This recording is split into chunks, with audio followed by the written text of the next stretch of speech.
Hello, hello, hello, everyone. It is Carol C.C. Miller, your positive life strategist, peace activator, and global hugger, coming to you with another episode of Embrace Your Life Chats, where we focus on ways to heighten celebrations and lessen sorrows through a positive focus.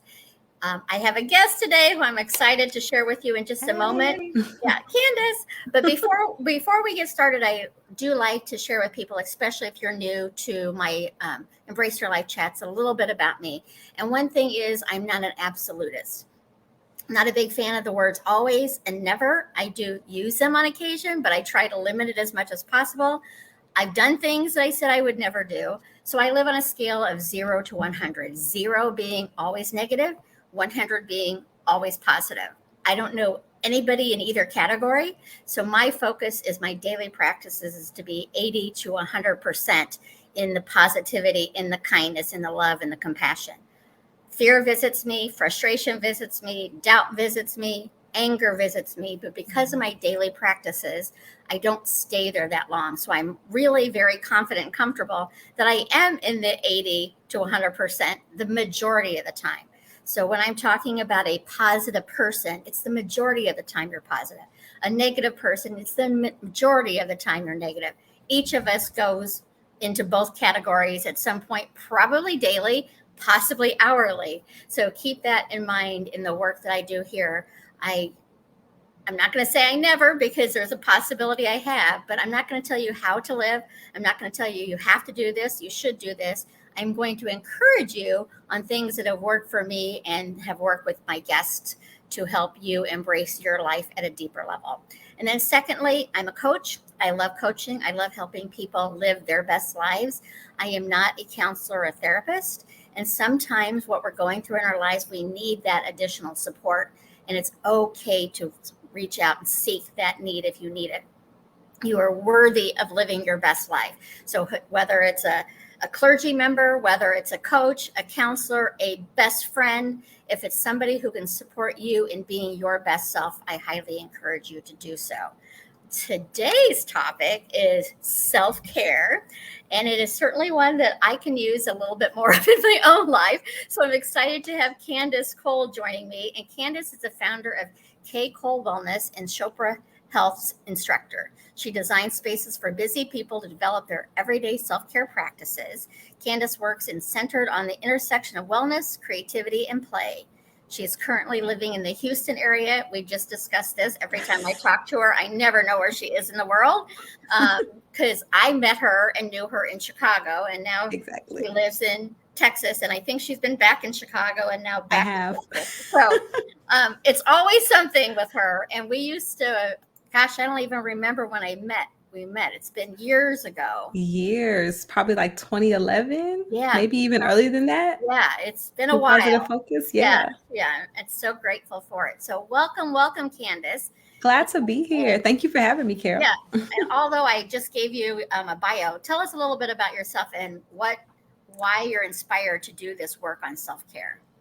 Yeah. So, I'm a former teacher. And so I used to work in education, nonprofit, government sectors where people burn out. And I was one of those people who burnt out. And at first I thought it was my job. Like, I'm like, oh, it's because I'm a teacher or because I'm a nonprofit manager, but I kept burning out.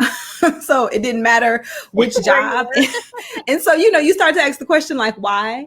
And it was because my wellness was not a priority whatsoever. And so this has been like a many years journey of figuring out what works for me. Because to your point, Carol, this idea of the 0 to 100, finding that middle place and middle ground. And so now, during the pandemic, I had an idea to do in-person retreats, but then the pandemic happened and I said, you know what, let's go virtual with this idea. And so for me, it's always been about joy. Like, how can I have joy? How can my wellness bring me joy? And how can I play and be creative? So it's been a many years long journey. And now I'm ready to serve other people and share, because it's still something that a lot of us are struggling with, especially now, given what we've all been going through the past 17, 18 months. Yeah, I think that's a great point too, as far as every role that you had, which were high intense roles, but that you still burnt out on them. And at some point you got to look at the common denominator, and the common denominator is me.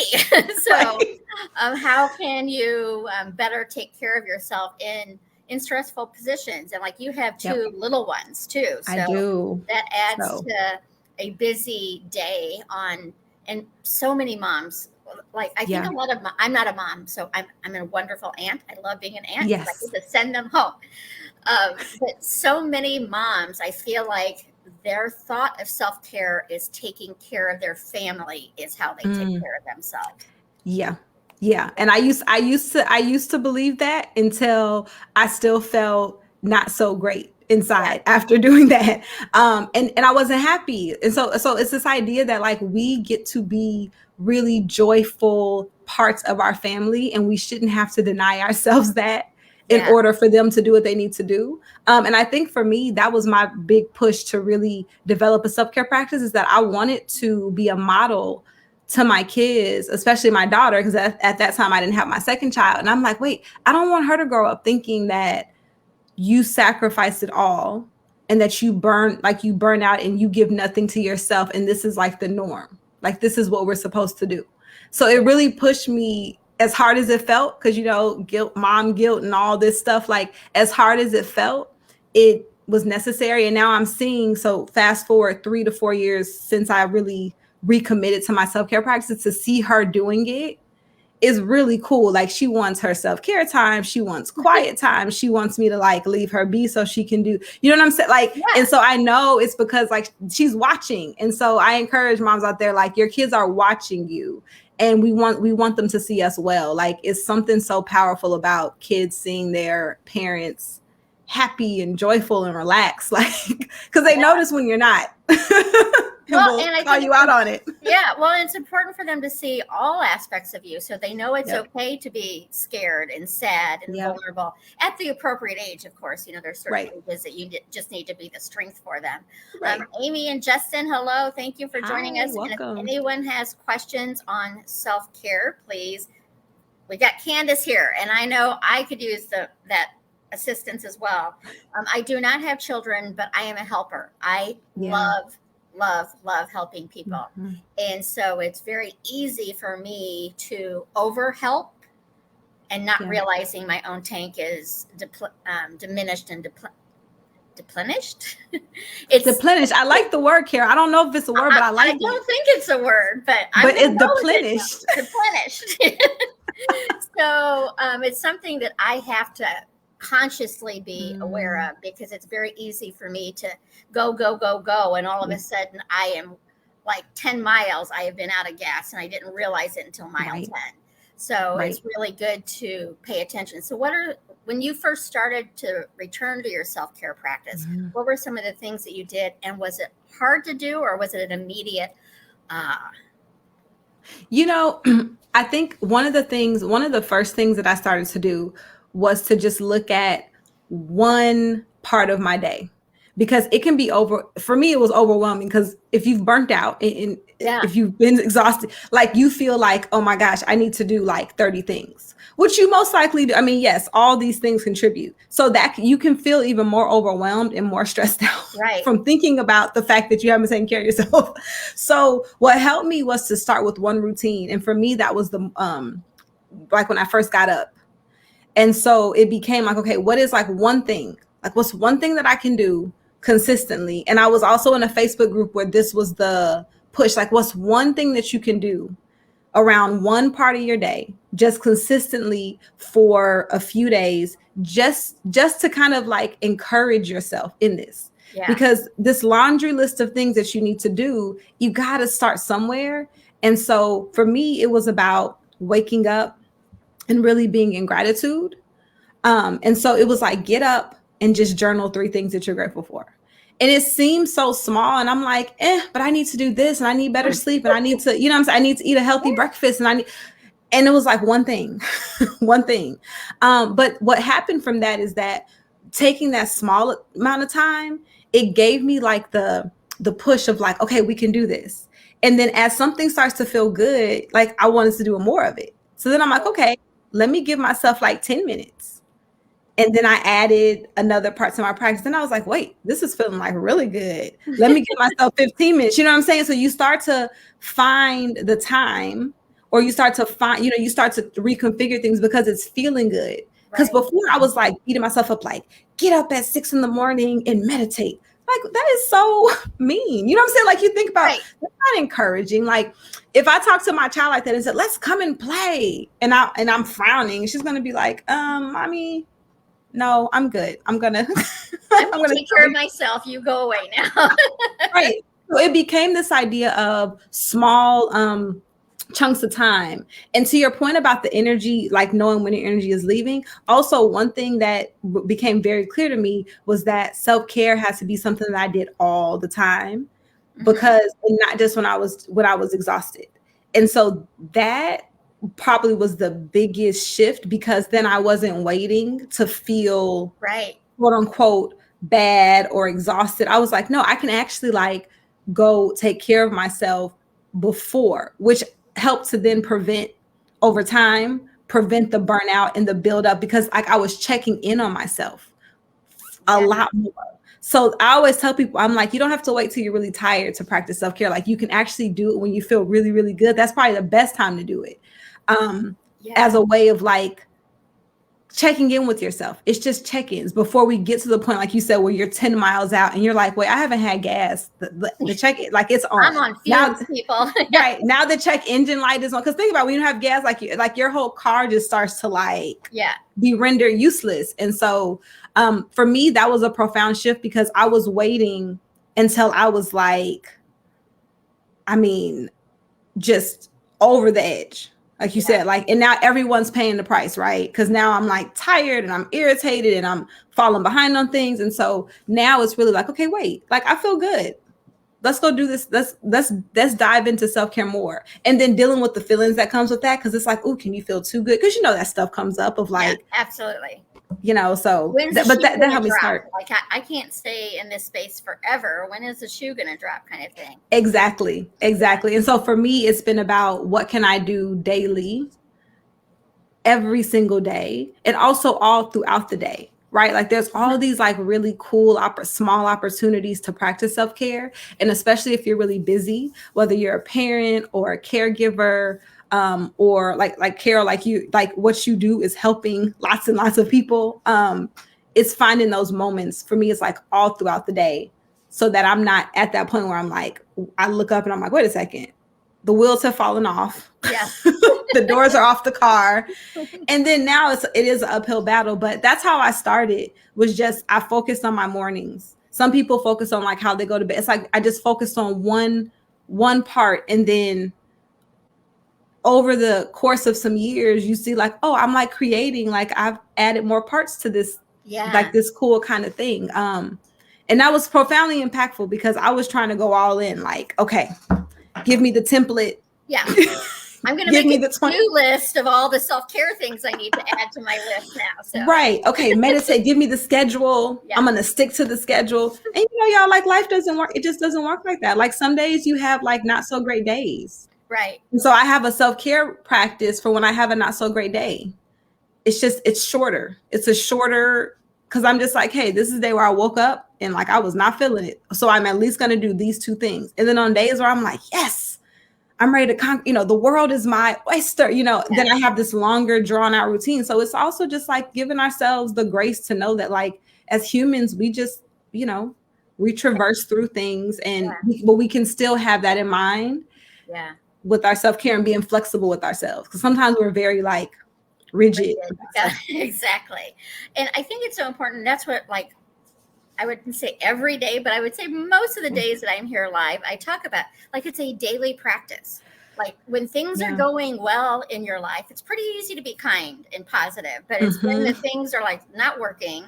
But if you practice daily on those good days, it makes those harder, challenging days easier to get through, because you're not all of a sudden having to learn how to, okay, I'm at the bottom now. How am I going to have self-care? You've already had the tools established to help you through it. So Nicole has a comment here. How do you make sure you make time to do something like that every day? I feel like I get overwhelmed with everything and would just forget or push it off. Love this question, Nicole. And so good. I'm going to let Candace, take over. So good, Nicole. And I feel this. Like when you say that, like getting overwhelmed with everything. And I would say one thing that you can do is just at any point during the day. So it doesn't have to be at the same time. If you can just, for me, I do is just remember to breathe. So actually, like right now, let's all just do that. Like first relax your shoulders, because I noticed my shoulders like started to, and just like relax your shoulders. And My like let's just shoulders take a deep, tensed up when I was they listening, tensed reading up. hers. Like, Yeah. whoa, yeah. Right. And so now let's all just take a deep breath in and then let it go. Do it one more time. Take a deep breath in and then let it go. And so I would say like just it's moments like that where you just say like, hey, let me take a deep breath. Or even noticing that you're overwhelmed. That's self-care. Like emotional self-care is a thing. So I would say one, just notice if your shoulders are hunched and kind of focus on that during the day. Also, set alarms. Especially when I had my newborn, like my baby's 6 months now, but when he was really, really little, like, you know, that first month, it felt really difficult and overwhelming to remember. So I use my phone. I also I call them self-care accountability buddies. So I asked a girlfriend of mine, like, just check in on me and make sure I drank water today. Just message me on Facebook and make sure that I rested today. We hold each other accountable for lots of other things, but self-care to me is like really important that you have people hold you to it.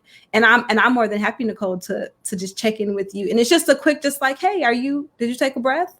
Are you good? And so that helped me. And then and over time, it starts to stay on your mind because you just have simple things. Like what are 1-2 minute things that you can do to just regroup. Yeah. So And I agree with it. And I think another aspect for me would be to not beat yourself up. yes. If you have a day where you don't do the self-care because whatever your kids, your job, whatever's going on in your life, that you put yourself second, it's super easy to get mad at. I mean, we are our worst enemies. So it's super easy to then, what were you thinking, Carol? Why didn't you do this? Right. Why did you do that? Yeah. And you keep yourself in that energy. So just be gentle with yourself. Yeah. And it's a practice. It's a daily practice. So can Yeah. people learn self-care and master it in one day? Possibly. There's 7 billion people in the world. I'm not going to say Right. somebody hasn't done it, but Right. I would say the majority of us require it to Yeah. be a practice where we do it for a while, and then just like anything, like we're really good at it for maybe a month Yep. or 2 months, and then we're so good at it we don't think it's necessary anymore because we're in this great mood. So we Yep. slide off, and all of a sudden one day becomes 2 days, becomes 3 days of not putting Yeah. ourselves first. So just get back on it and do something kind Yeah. for yourself. And breathing Yeah. is such a good way to start. And gentle. Yeah. Like you said, gentle. So if you do have a day where it just didn't happen, like it's grace, right? Like it didn't happen today. And just like with practice, like Carol said, sometimes we show up and we're doing it, and other days we forget, but the key is we get back up and we're just like, hey, I can do this, the next day. And also too, your life changes. Yeah. Like how I do self-care now versus before I had kids, it looks very different. How it looks in like when school has started versus the summertime when my daughter's at home, it looks different. Or when I'm feeling a certain kind of way, like, so also sometimes we have to shift through and find things that work for our life now versus trying to force something to work that doesn't quite work for us. Because it's okay if something doesn't work for your life, especially if you have a lot of stuff going on. So hopefully you find some space today. Yeah, exactly. We got some other questions going here. So Mindy, so good to hear that others have those not so great days. Mindy, it's been because of my daily practice, I don't have that many not so great days, but I certainly have not so great moments within days.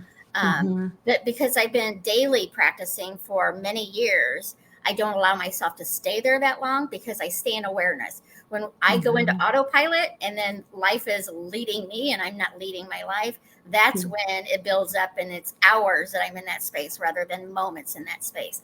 So staying aware is super helpful.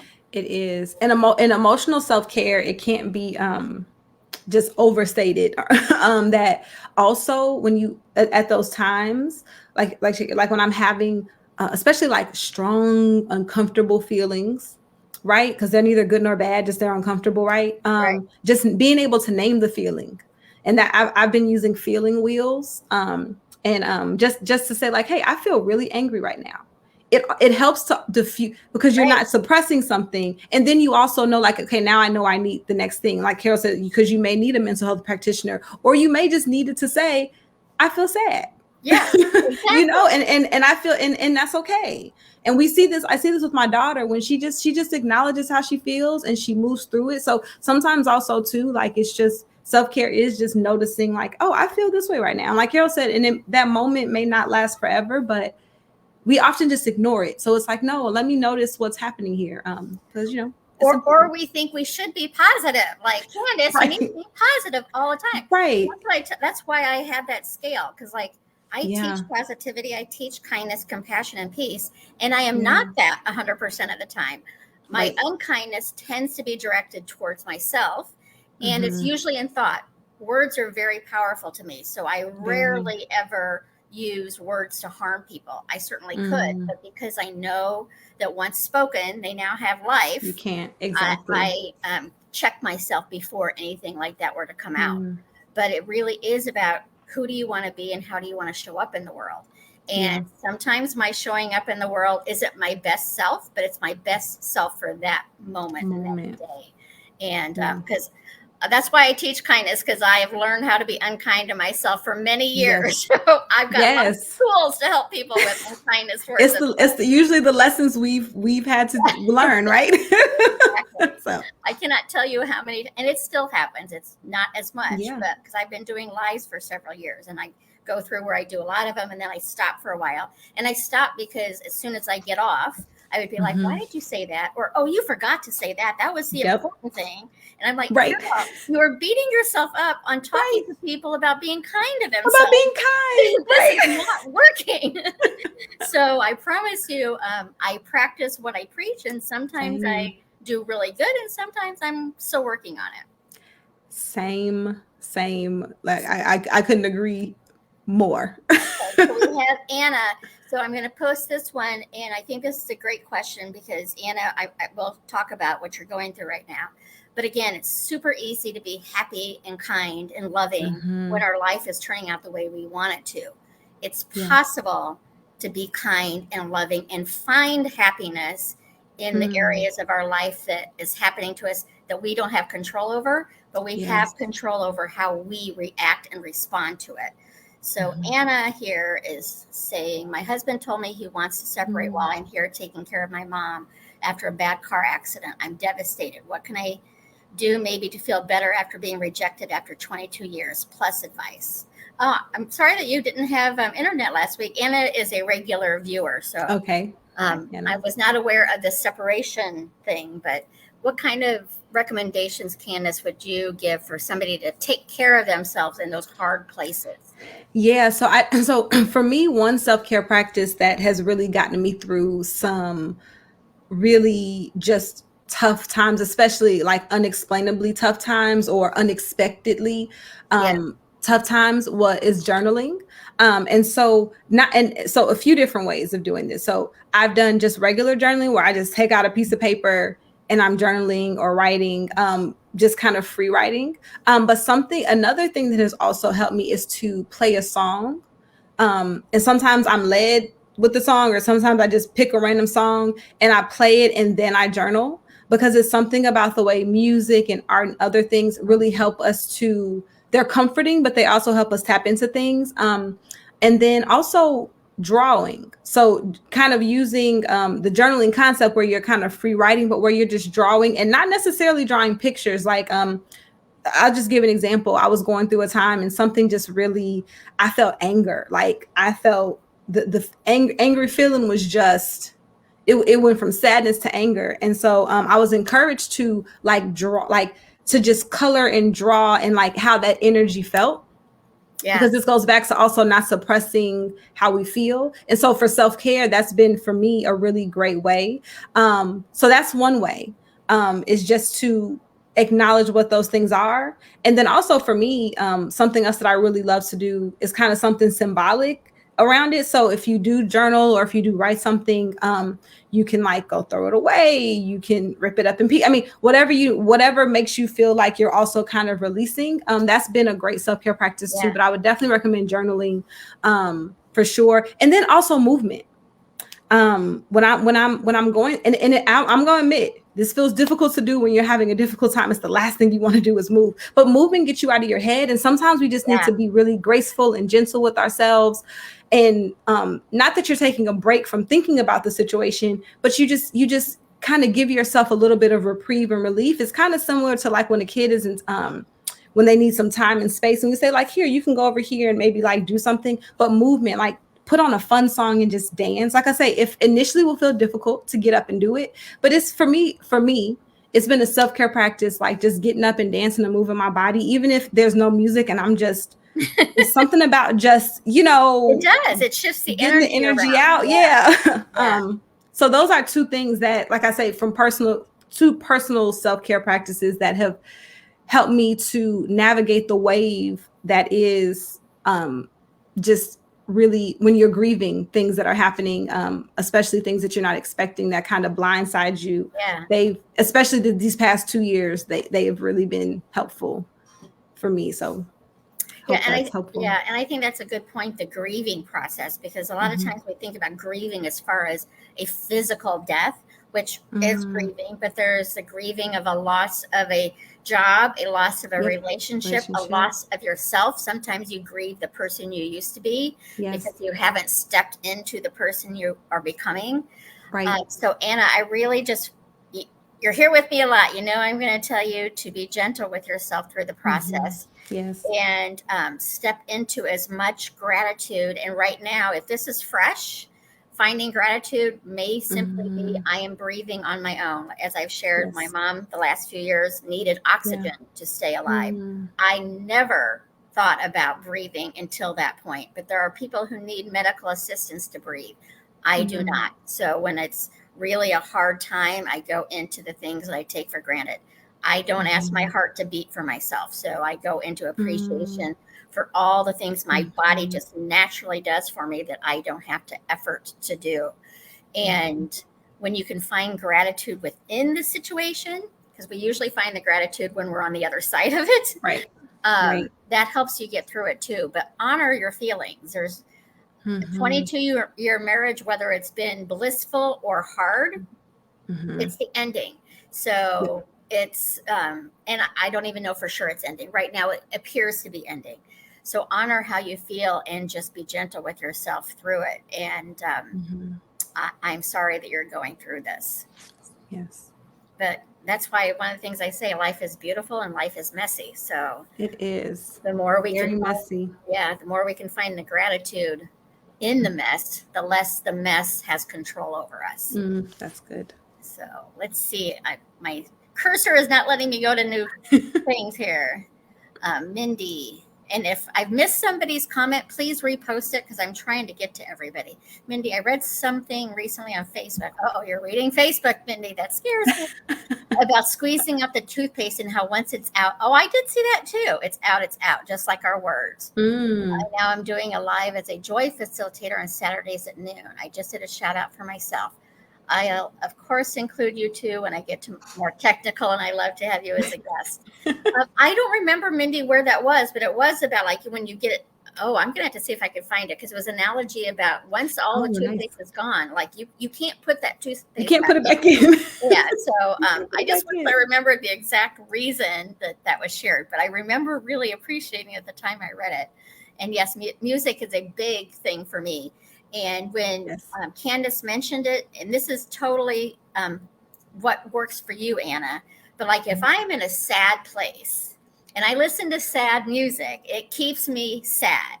So if I'm in a sad place, I choose music that's going to inspire me, not to forget the sadness. Burying your feelings is probably going to come up in a stronger way later. So you really do want to acknowledge how you're feeling. And maybe it's about acknowledging the feeling of being let down by somebody or that little girl inside of you not feeling safe now. Anna. So, but I would encourage you to listen to music that's going to uplift you from where you currently are. I tend to listen to because there's so many beautiful sad love songs, and some people actually use them in their weddings because they don't listen to the lyrics. Right? You're like, wait, this is what you want. Like that Whitney Houston song should never be played at a wedding, people. I love you, but I can't stay. Right. So, but I listen to those when I am in the place to enjoy the beauty of the song, but it does not overwhelm me and keep me into that space. So, I think I've gotten the questions because I have one. If I've missed somebody, please let me know. But Kandice, I was curious, how do you handle when you're talking to somebody, because self-care is so important, but we've kind of been taught, especially as women, not all, to take care of everybody else. So how do you handle, and maybe it's even for yourself, the guilt of putting yourself in the self-care category? Right. So two things. It's one, recognizing that those kind of voices, that guilt story is not mine. And so I now, when the thought comes, I'm like, that's not mine. And I keep doing. So the key is to keep doing it, even if you feel and it feels strong at first. I remember when my daughter was an infant, it was like loud. And so I had to stay in groups and stay in connection with people who supported that. And so at that time for me, it was being in a Facebook group because I really wasn't going out. And so that was louder. This voice of like, so what did you do for your morning ritual? Also thinking about my self-care practices as practices and rituals also shifted in me that this was not just an average routine. And so that helped me to keep it in front of mind for me. And then what started to happen is that instead of me saying my family is keeping me from self-care or I can't do self-care because, I started to just ask new questions of like, well, like, how could we change that? Now, y'all, it took about probably a good year for me to actually make tangible the answers to that question. But asking the question helped me to see like, wait, I could actually have maybe 10 minutes if I ask my husband to do this, or if I can get the kids situated here, I can have this time. And so I think sometimes we're not encouraged as mothers, as women, to reimagine what like home life could look like. Because sometimes it's just needing we're not asking for like a whole week off. Though that could be an ideal, but like we might be asking for 15 extra minutes. And surprisingly enough, when you start to question and be curious and ask your family to support you, you sometimes have support that you just haven't asked for. And that's what was happening with me. Like, I was like, oh, I don't have to do this. Like, let me go ask if somebody can help me. Or it doesn't have to be done right now. So I'm going to be honest with you all, because you all want the carols. I'm going to keep it, I'm walking the talk. My living room is messy right now. It's toys everywhere. But last night I said, I am going to sleep. Like, I am resting. I want to get in bed at this time. I want to read a book. And I read the book. And it's just messy. And then I woke up and I'm like, yeah, it's messy, but I'm rested. So I think it's also about, we sometimes put expectations that no one's putting on us but ourselves. Right. Yeah. And so that's how I find the time. And then also like saying like, hey, like my daughter's 5. I'm like, hey, can you actually do this? While mommy, I'm going to go over here and like meditate. Like, and now she knows, like, if I need a little bit of quiet time, she can sit in a room with me and not need anything from me, which is also teaching her to learn how to be still and be. So also we have to give our families, especially our kids, more credit. We have to show them. Yeah. We have to teach them the same way we teach them how to do anything else. Teaching my kids that my wellness is important. One, it teaches them that their wellness is important. So it's a modeling of like, oh, mine is important too. But also like, mommy also is a human who needs time. And so, we can ask our families to show up for us the same way we show up for them. And that was the answer. Surprised me when I started to ask that question. Like I said, it took a while, you all. I'm not about to sit up here. I mean, this took a minute because like the guilt does keep you silent. But just starting to even ask the question, that allows your brain to start to search for answers, right? And then you're like, oh, I could do this. you know, like, or we can eat leftovers today. Like, I don't have to meal plan today. You know, like it's stuff like that where there's time we often put undue expectations on ourselves. Yeah. So that's. And I think even like when we were talking at the beginning, when you're in overwhelm already, so you're already empty tank, right. Thinking about something new to fill it is like, I just don't have time. What are you talking about? I don't have time. And I've even thought about that with people. It's like when I get super busy with work projects and things, if I'm at the overwhelm, I'm spending more time feeling overwhelmed than just like, okay, Carol, let's do this task right now and everything else will come in its time. But you just get stuck in that cycle of I'm overwhelmed. So you're doing nothing but focusing on the stress. On the overwhelm. Rather than the solution to the stress. It's very easy to get caught up in that cycle. So very important. So, and I think the modeling part, like even with your kids, but you're teaching everybody how to take care of you and to respect yourself. So let's talk about that. How do boundaries come into play with self-care? Well, I will say that boundaries are probably the most groundbreaking thing for self-care, but boy, are they uncomfortable. So we usually have this idea that self-care is like relaxing, refreshing, which it is, but there are sometimes some self-care that requires us to do some work that feels uncomfortable in the moment that will eventually lead to the desired feelings, right? So for me, boundaries is really about not even about pushing someone away, but I heard someone say on Facebook that a boundary is a way that I can love both you and myself. Oh, because when I don't have, and so keeping it about love, right? Even if the other person doesn't feel that way, because normally if we're setting boundaries with people, they don't like it. Right. But it's like this is the simplest way that I can love both of us. Yeah. Because me not loving myself is no longer like it's not an option. It's not an option. Yeah. So, but I would say it starts with small things, like because sometimes just like that list, Carol, we talked about with overwhelm, people are like, well, I need to set boundaries with everybody. Actually, what I learned is that sometimes the person I need to set boundaries with is myself. Like me keeping to what I said. Yeah. Because I was getting upset at other people because I also wasn't keeping the boundary for myself. Yeah, that's what I have done the most for myself. Right, for myself. So for me, I'm a helper. So I set a boundary because I'm over helping.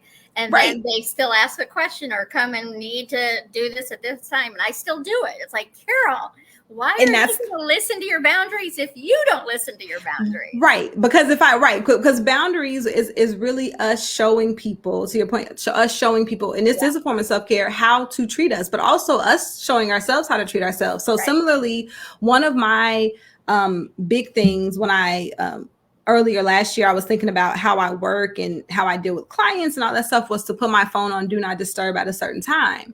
Even though I could still see the notification, not hearing it helped me to not be so involved in my phone.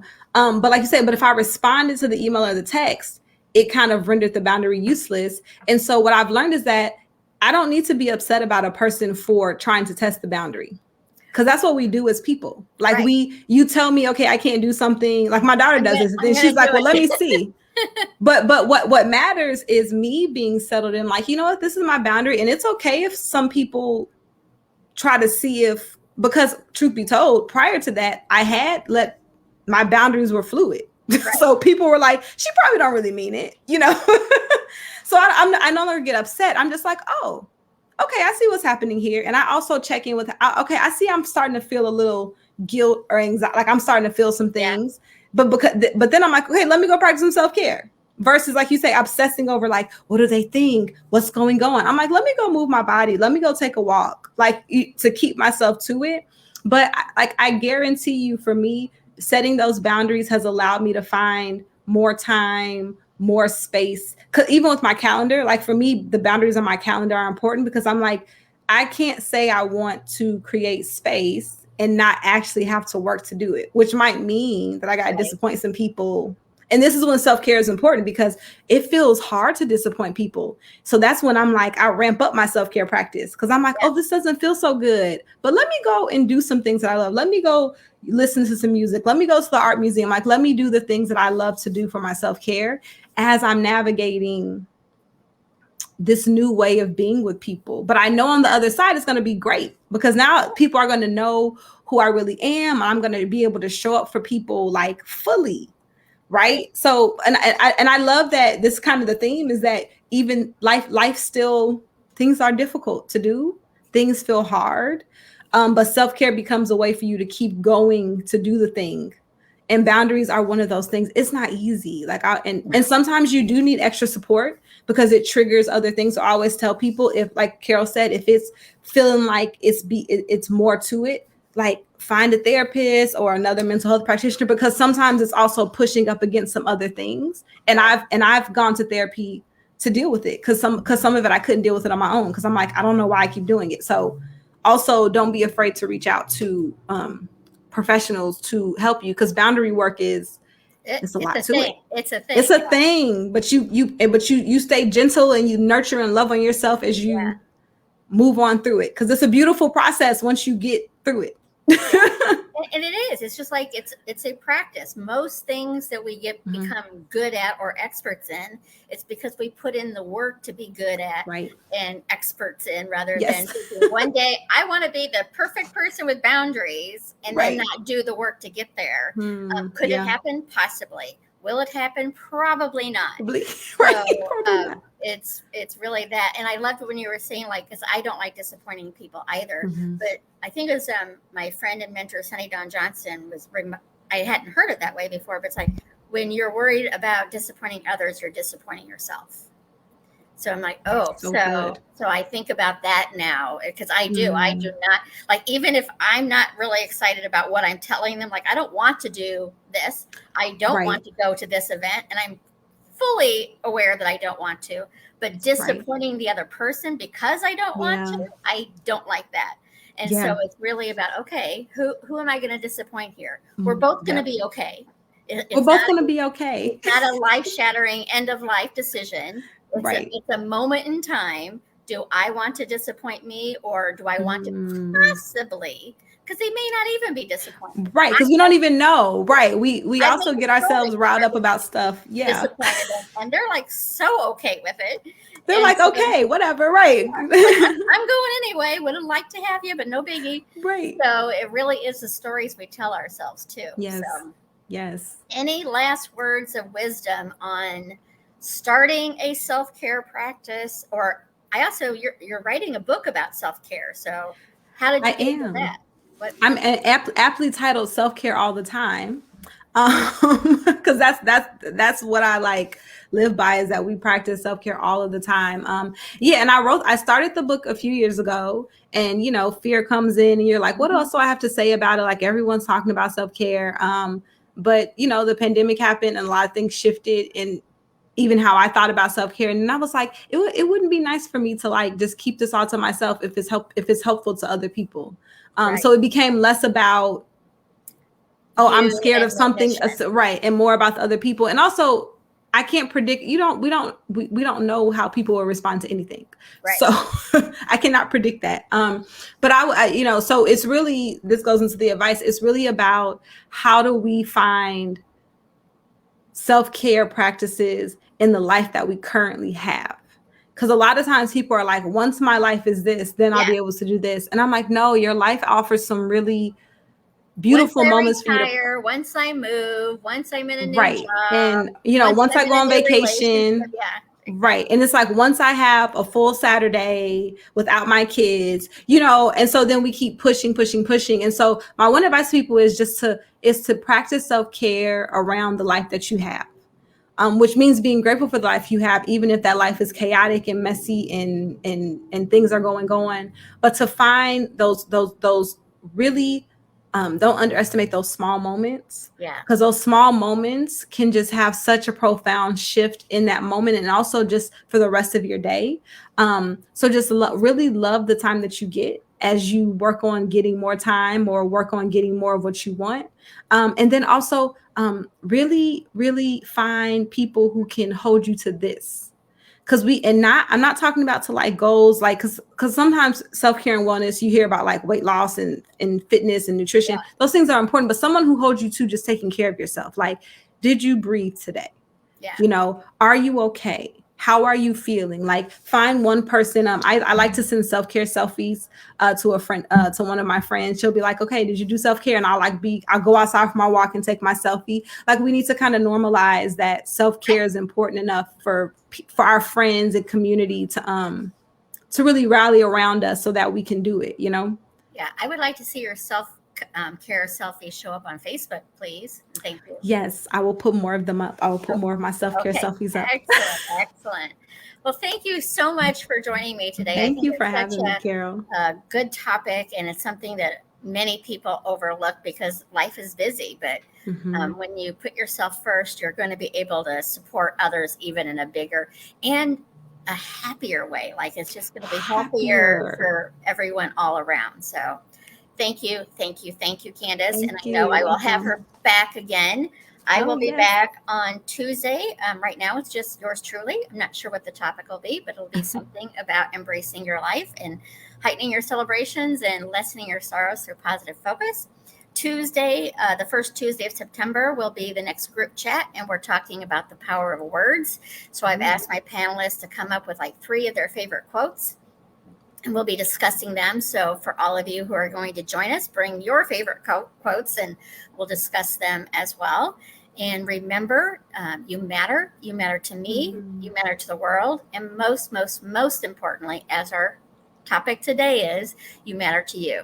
So take care, and we'll talk soon. Again, thank you, Candice, and I will talk to everyone soon. So long for now. Everyone. Bye, everyone.